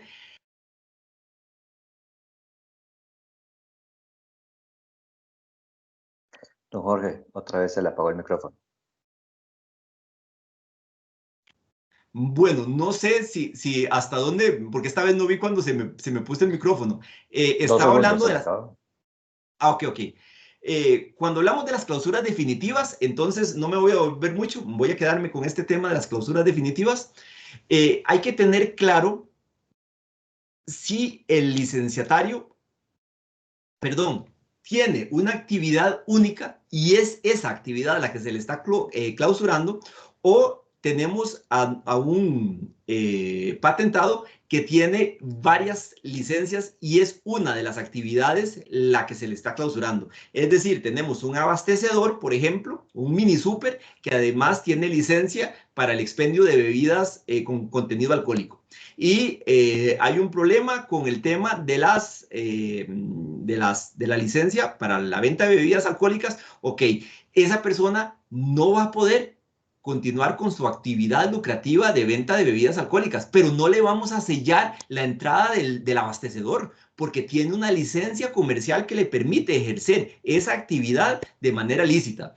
Y tal vez en el tema del abastecedor no es el ejemplo más común. Tal vez estas dudas las vamos a encontrar en el tema de los restaurantes, por ejemplo, donde hay algún problema con el tema de la licencia de licores y lo que sucede es que se puede de manera inadecuada o tal vez un poco excesiva sellar la actividad del restaurante. Y la actividad del restaurante como giro principal es la venta de alimentos, no la venta de bebidas. Habrán restaurantes que por su dinámica, por el tipo de público al que van dirigidos, pues normalmente la gente va a comer con el consumo de bebida alcohólica, pero no necesariamente una cosa implica la otra. Pues ya veremos en cada caso si el hecho de que ese establecimiento en específico va a poder mantener una rentabilidad si se dedica solo a la actividad de restaurante. Pero como les digo, aquí lo que me interesa es que tengamos claro estos temas de la clausura de actividades en el contexto de actores económicos con varias actividades a la vez. Y ahora, antes de pasar al tema de las bebidas alcohólicas, quiero hacerles, digamos que tres llamados de atención. Es decir, no sé cómo decírselos para no decirles pongan atención, sino tres cosas muy importantes. Uno, cuando hablamos de aspectos o discusiones procesales en materia de licencias comerciales, se acordarán ustedes que hay muchas leyes. Bueno, esas leyes en su gran mayoría regulan procedimientos administrativos en esa materia. Por regla general, uno logra encontrar entre 3 y 4 tipos de procedimientos, por ahí algunos sancionatorio, por ahí uno de otorgamiento de la licencia, algunas no tienen uno, no tienen otro. Esto, lo que les quiero decir en este punto, es que cuando se van a revisar la fase recursiva, tengan mucho cuidado. En primer lugar, porque las leyes tienen algunos plazos diferentes. Entonces, no todas juegan con los plazos de 5 días generales establecidos en materia recursiva en el Código Municipal. Hay algunas que tienen variaciones importantes en esos plazos. Además, hay que tener claro que a veces la escalerilla, esa etapa, esa fase recursiva, va a tener distintas características. Y a veces resulta ser que el recurso o la vía administrativa se va a agotar ante alguno de los órganos contralores no jerárquicos de legalidad sobre las corporaciones municipales. Menos de la mitad, esto a veces la gente sorprende, menos de la mitad de las leyes tienen todos sus agotamientos ante la sección tercera. Más de la mitad de las leyes de patentes tienen un procedimiento distinto de agotamiento de la vía administrativa en alguno, no en todos, en alguno de esos procedimientos de agotamiento de la vía administrativa, determinativos, sancionatorios. A veces en algunas corporaciones es ante el alcalde o la alcaldesa, en algunas otras leyes es ante el consejo municipal. Algunas sí expresamente dicen que es ante la sección tercera del Tribunal Contencioso Administrativo. Algunas más, debo decirlo, expresamente le dan esa competencia al Tribunal Fiscal Administrativo. Y les digo, además, aquí hay que considerar que si alguno de los órganos que está en el transcurso de esta escalerilla tiene desconcentración, entonces, pues ahí habría que ver si estamos ante un órgano con desconcentración máxima, desconcentración mínima, en los términos genéricos del artículo 83 de la Ley General de la Administración Pública, en donde ese órgano agotaría vía porque no hay recurso, y así lo establece esa norma del artículo 83, o cuando estamos en la excepción a esa excepción del artículo 83 que se regula en el artículo 126 de la Ley General de la Administración Pública, que es la del órgano desconcentrado, ahí sí con recurso ante el superior. Y entonces aquí se nos complica todavía más la cuestión. Les tengo que decir, además, que es tal vez el segundo aspecto que les decía de poner atención en esta intrincada tema de la escalerilla, y que yo trato de desarrollar de la manera muy clara. Espero que haya quedado así en el libro que anda por ahí de procedimientos administrativos municipales, de la situación que se ha presentado en la Sala Constitucional. Y es que en este momento las corporaciones municipales en diferentes temas, ya no solo en licencias, lo aclaro por la afirmación que voy a hacer, tienen a su haber 5 tipos de controles no jerárquicos. De esos, pareciera que solo 3 tienen relación con el tema de las licencias comerciales. El Tribunal Fiscal en algunos casos, la sección tercera en otros, o los órganos internos de la corporación, como podría ser la alcaldía o el consejo, según la ley respectiva. ¿Qué hemos tenido aquí? Miren, en algún momento, allá por el 2015, 14, se presentó una acción de inconstitucionalidad alegando la violación a la autonomía municipal por la existencia de estos, dada el raigambre constitucional de la autonomía municipal, y en aquel caso tenía que ver con el inspector cantonal de aguas, que es un órgano del MINAE, donde el que agota es el MINAE, y aunque yo leía la acción, yo decía, sí, esta la van a pegar. Pues no, la Sala Constitucional dijo, no, la existencia de contralores no jerárquicos es conforme con el derecho a la Constitución y eso se queda. Tiempo después se presenta, ahora sí, ya muy recientemente, una acción de inconstitucionalidad contra la Ley de Impuestos Municipales de Cartago, del Cantón Central de la provincia de Cartago, en donde se discutía que el artículo 8 le daba el agotamiento de la vía a, no me acuerdo si es el alcalde, creo que es la alcaldía o el consejo, alguno de estos dos, lo que hacía que las discusiones en materia de licencias comerciales llegaran hasta ese nivel, no subieran a agotar vía a la sección tercera del Tribunal Contencioso Administrativo y entonces las partes pudieran ir directamente al proceso contencioso administrativo. Miren, después de este pronunciamiento que les digo del 2017, que es el voto 11.406-2017, y algunos otros que había sacado la sala en los 90s en relación con la ley de mercados municipales y el procedimiento especial que está regulado en esa norma, pues yo ahí decía, no, le veo muy poca posibilidad de acuerdo a los antecedentes de la propia sala constitucional. Pues para mi sorpresa, en el voto 22.474-2019, que pues lo conocimos hasta hace relativamente un poco tiempo, porque duró ahí el tema de la redacción, la Sala Constitucional declaró inconstitucional esa regulación del artículo 8 de la Ley de Impuestos Municipales del Cantón Central de Cartago y estableció que el agotamiento de la vía tenía que ser en el Tribunal Contencioso Administrativo en razón de una interpretación que se hace en ese voto de la Sala Constitucional. Claro, cuando uno lee esto, por lo menos yo tengo dos conclusiones muy claras. Aquí hay un tema que podría desencadenar una marejada de acciones de inconstitucionalidad, puesto que la mayoría de las leyes de impuestos municipales tienen regulaciones muy parecidas a esta que les estoy diciendo. Y la otra que es poco relevante para ustedes es que yo no debería apostar nunca, porque evidentemente siempre pierdo, en lo que hace a estos temas. Como conclusión, en lo que refiere a la parte esta de la jerarquía de procedimientos, yo les diría, vean, siempre,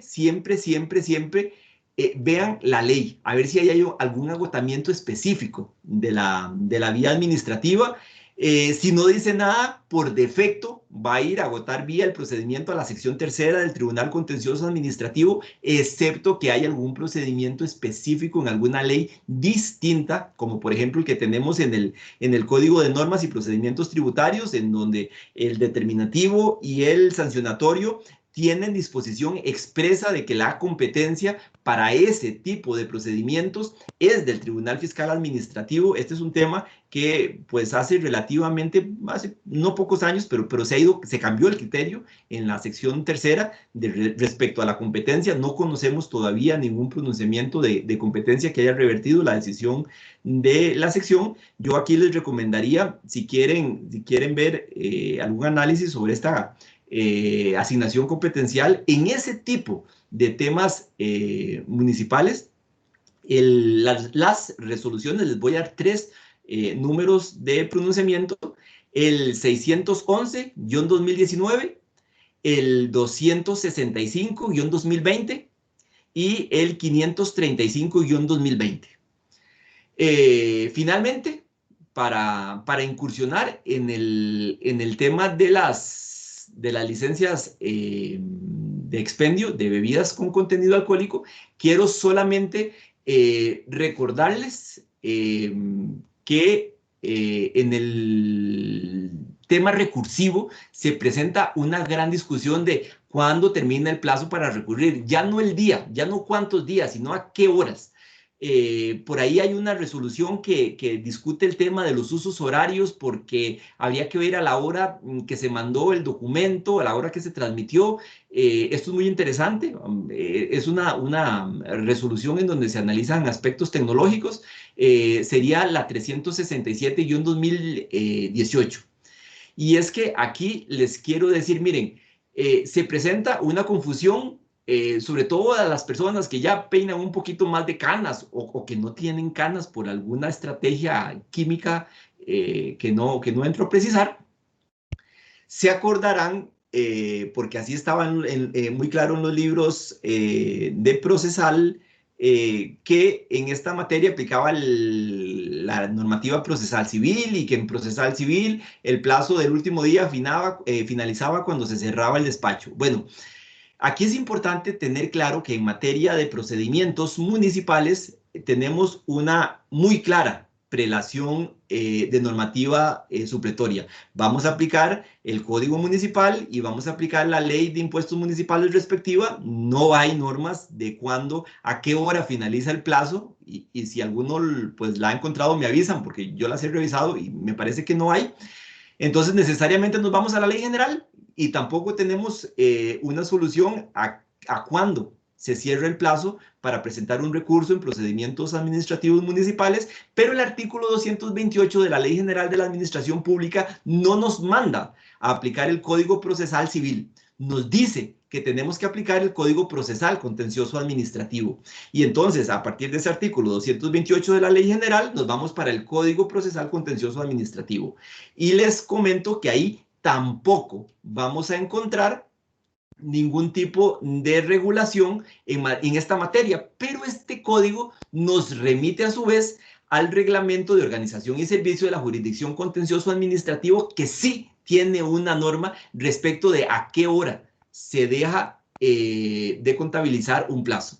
Y el artículo 119 de ese reglamento, al que llegamos después de esa cadena de normativa supletoria, nos dice que para efectos del plazo se tendrán como presentados en tiempo los documentos aportados o remitidos hasta las 24 horas del último día hábil.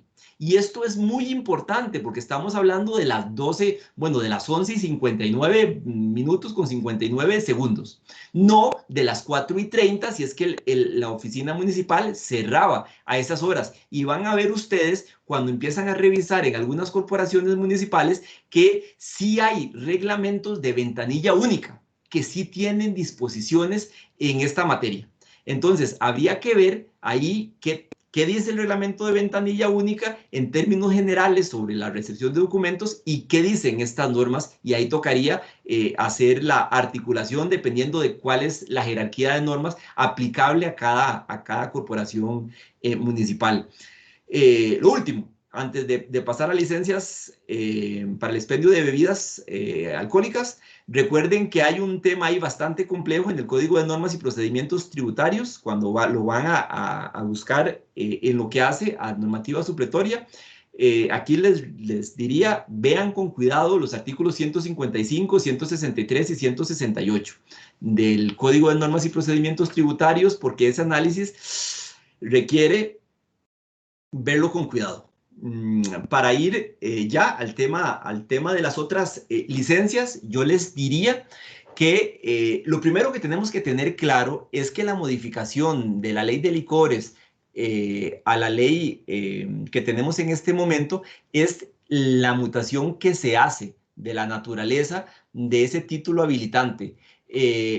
Antes, si bien no era en estricto sentido un activo, porque la ley 10 regulaba un proceso de renovación cada cierto tiempo, pues sí se permitía la transmisión, la venta, todos esos conceptos de mercantilización de ese título habilitante con la ley actual ya no son posibles hacer. Entonces, esto se los quiero decir para las personas que pretenden hacer este tipo de negociaciones y después hacerlas valer ante la corporación municipal. Ya no, por ejemplo, ya no es que mi papá tenía una licencia y él fallece y entonces me la transmite a mí y la pasamos a la sucesión y la sucesión va a ver a quién le toca la casa, a quién le toca el carro y a quién le toca la patente de licores. No. Si quieren ver temas, por ejemplo, este que les estoy diciendo de las sucesiones y las licencias, yo les recomendaría que revisaran el voto 512-2020, porque pues ya es reiterado si se quiere, bastante esto de la casuística entre las licencias del expendio de bebidas con contenido alcohólico, la muerte, el fallecimiento lamentable de su titular y la discusión de los herederos de qué pasa con esa licencia, que además en algunos casos es el sustento de toda la familia. Entonces, ese tema es muy importante. El otro tema que genera una enorme cantidad de discusión tiene que ver con las distancias, de cómo se miden las distancias entre el local que está gestionando el otorgamiento de una medida, de una licencia para la venta de este tipo de bebidas y una escuela, una iglesia, si es de puerta a puerta, si es de esquina a esquina. Aquí les quiero recomendar la revisión de las resoluciones 436-2015 y me interesa mucho porque esta que les voy a decir nos ha generado bastantes asuntos. La 339-2014, en donde empezamos a desarrollar o se analiza, perdón, el tema de que la limitación no juega a la inversa. Es decir, si hay una escuela y dentro del rango que establece la ley de licores, la ley 9047, se quiere establecer un bar y no da la distancia, pues evidentemente no se puede otorgar la licencia. Pero esta prohibición no funciona al revés y lo hemos visto mucho. Es decir, alguien que quiere establecer una escuela o que quiere sacar alguna licencia para alguna actividad que tenga que ver con niños, entonces se rechaza esa licencia comercial y le dicen, mire, es que usted está a menos de tantos metros de un bar que está establecido ya con licencia en ese lugar. Esto es importante establecerlo porque la ley 9047 establece esa limitación para el otorgamiento de licencias. Y esto es muy importante, esas distancias no funcionan para todos los tipos de licencias. Para las personas que no se han relacionado con esta ley 9047, esta ley regula las actividades de las licencias por categorías y les va asignando una letra a cada una de esas categorías. Bueno, en este tema de las categorías, las distancias aplican para algunos tipos de licencia, no para todas. Y no se vale, porque también lo hemos visto, yo en lo personal lo he visto en 3 oportunidades, algunas alcaldías diciendo que no porque están tratando de garantizar el buen funcionamiento del el hábitat cantonal o alguna cosa así, y entonces tratan de extender una limitación de distancias, por ejemplo, para un mini super, cuando esto no está pensado para mini super. El mini super, la bebida se compra cerrada y no se puede consumir en el establecimiento. Algunos aspectos interesantes. Ahí tiene regulaciones sobre el capital accionario y se presenta mucho la duda de qué pasa con las fusiones cuando entramos en el campo de las sociedades vinculadas. Y todo este tema de los precios de transferencia, pues bien, si les interesa este tema de la fusión de sociedades anónimas y cómo afecta esto el tema de las licencias reguladas por la ley 9047, hay un caso bastante interesante en la Municipalidad de San José, el 393-2017, en donde se analiza el tema de las fusiones de sociedades y su afectación en el tema de las licencias comerciales. Yo les hablaba hace un rato que les iba a dar 2 referencias de conceptos jurídicos indeterminados y discrecionalidad. De discrecionalidad van a encontrar mucho, con que lo pongan en nexos, pero me interesa hacer referencia a conceptos jurídicos indeterminados en resoluciones que tienen que ver con conceptos jurídicos indeterminados. Aquí les haría referencia a la resolución 567-2018 y en particular una resolución que se cita en esta que les acabo de decir, que es la 539-2015. Para ir terminando, mucho se ha discutido si hay algún tema de responsabilidad civil extracontractual, de responsabilidad del Estado juez por esta variación del régimen jurídico de las licencias comerciales. Por ahí recomendaría la revisión de la sentencia de la sección séptima, de la sección tercera del tribunal, de la sección sexta del Tribunal Contencioso Administrativo, la 103-2017, en este aspecto. En cuanto a la cancelación y suspensión, para ir terminando ya la charla de esta noche, temas de ventas de drogas en establecimientos de esta naturaleza y las consecuencias que ello tiene, la resolución 409 del 2019. Recientemente tuvimos un pronunciamiento que podemos utilizar si trabajamos en alguna municipalidad en el tema de las riñas y cuál es el rol del dueño del local en esta materia, cuál responsabilidad tiene y cuál sería, por decirlo así, el aspecto que genera la sanción. Es este tema de la tolerancia, no la existencia de la riña en sí. En este tema, pues podría sugerirles que revisen la resolución 623-2020, también de la sección tercera. Hay bastante, van a encontrar ustedes discusiones en torno al cambio de actividad como justificación para el establecimiento de una sanción. Aquí les digo que los aspectos probatorios son fundamentales. La corporación municipal, en el momento de generar ese procedimiento sancionatorio, tiene que tener una particular diligencia en este tema y pues para esto yo les diría, está el voto 76-2020 y más temillas, tal vez la discusión de si es el consejo o es el alcalde. La ley es muy clara que le toca a la alcaldía. Sin embargo, si quieren revisar alguna discusión sobre este tema, por si hay alguna controversia, pueden verificar la resolución 167-2018 y en fin, tal vez para cerrar, 3 precisiones muy cortas.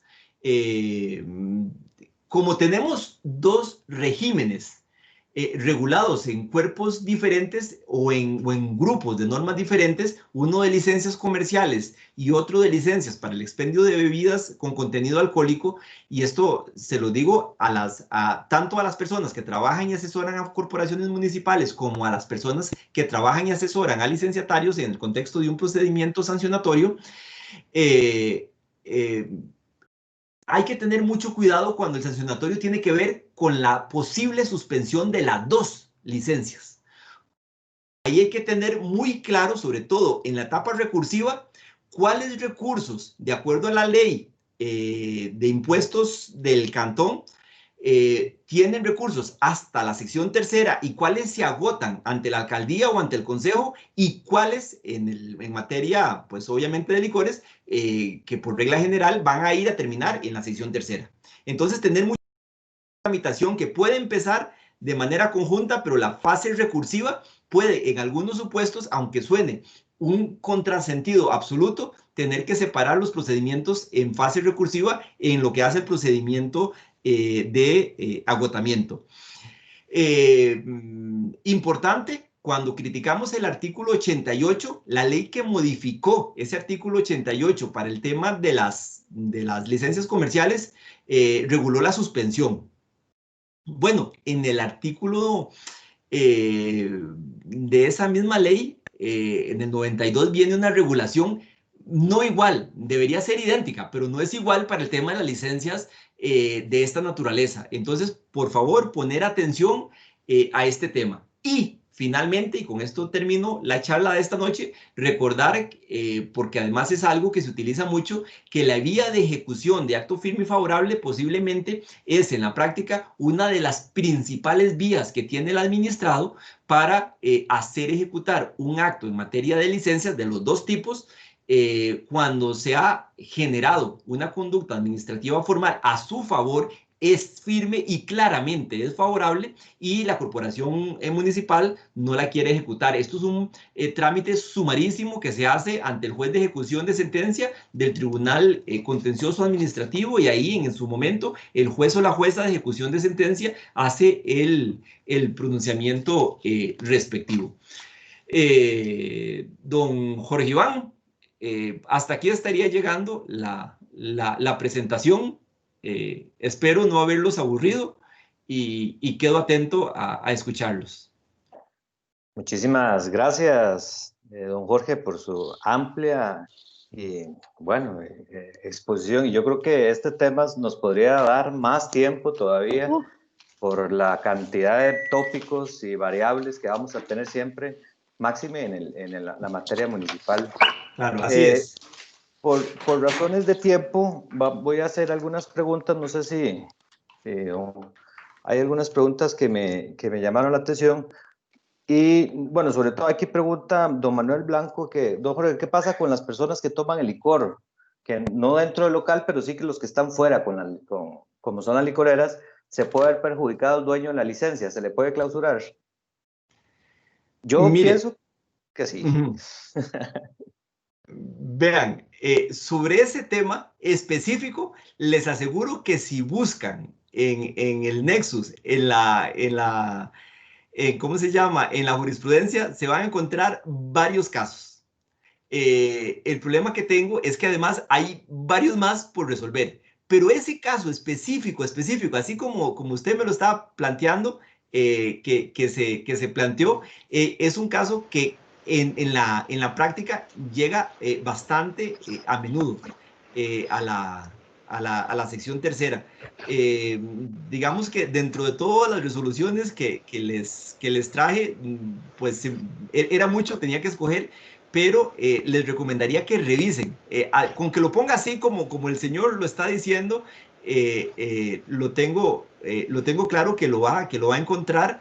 Sí le digo que va a haber un tema de carga de la prueba de por medio, que es muy importante, porque no es lo mismo el consumo que la venta, que la tolerancia, que la entrega de la bebida, pero ahí va a encontrar precedentes. Me encantaría poder contestar, pero esa pregunta sí tiene que ver con discusiones que frecuentemente llegan al tribunal. Sí, yo por lo menos sí me tomo la libertad, don Jorge, de decirle que nos parece que los propietarios tienen un deber de más o menos resguardar las buenas costumbres, ¿verdad? Que tanto problema puede generar con ese artículo, ¿verdad? 88, ¿verdad? Que es el que lo menciona, hasta permitiendo la posibilidad de negar, ¿verdad? Patentes por esas razones que no hemos visto. No, por lo menos yo tampoco conozco algún caso que alguien se haya aventurado a decir que, bueno, probablemente en Heredia he visto algunas votaciones para negar actividades nocturnas, ¿verdad? Por decirlo, de adultos, por decirlo así, que se han negado por ese tema de las buenas costumbres. Voy a investigar a ver cómo se ha tratado. No, Jorge, le agradezco muchísimo. Yo creo que a las personas que nos están escuchando, pueden mandarnos un correo. Ahí yo al principio del chat les puse un correo y les voy a volver a escribir en estos momentos para que hagan llegar las dudas que tengan sobre esta exposición. Don Manfred, el compañero del Colegio de Abogados, está grabando la exposición. Probablemente voy a hacerle la solicitud a él para que les haga llegar la grabación y puedan ustedes recuperar al menos esa lista. Yo ahí estuve tomando nota pues de varias sentencias que nos está dando muy amablemente don Jorge, pero los que tienen interés, pues podemos repasarlas en algún momento, hay que leerlas. De hecho, que les comentaba que en la Comisión de Derecho Municipal estamos trabajando en reunir en hacer una publicación de jurisprudencia, ¿verdad? Sobre temas, y no dudo que don Jorge nos va a colaborar mucho en este sentido. Comprometido al aire. De una vez, don Jorge, no hay nada que hacer. Bueno, don Jorge, nuevamente demasiadas gracias por su tiempo tan valioso, la información que nos acaba de dar. Ahora solo queda ir a estudiar esa jurisprudencia, a ver cómo se ha venido manejando desde la sección tercera. Un gran trabajo, me parece que es muy honorable lo que ha venido haciendo la sección tercera, por lo menos ordenando la temática tan variada del derecho municipal. A todos los que nos están escuchando, de hoy en 8 seguimos con los conversatorios aquí en Derecho Municipal. Durante el mes de noviembre nos quedan 2 y probablemente en diciembre vayamos a ofrecerles algunas que otros temitas, como el agotamiento de la vía prescriptiva en sede constitucional, que esa ahora todavía genera polémica, y el agotamiento de la vía en materia de contratación administrativa, que tiene sus bemoles, ¿verdad? Eso es todo un tema que ahí vamos a quedarles pendientes. Les voy a escribir aquí el correo y a todos, muchísimas gracias, que tengan una muy buena noche y estamos en contacto desde el Colegio de Abogados y esta Comisión de Derecho Municipal que estamos, ¿verdad?, tratando de hacer un gran trabajo para todo este sector que sin duda merece un espacio importante en estas conferencias a nivel de gremial, ¿verdad?, en nuestro gremio. Buenas noches a todos de nuevo y muchas gracias, nos estamos comunicando. Buenas noches. Gracias. Gracias. Gracias.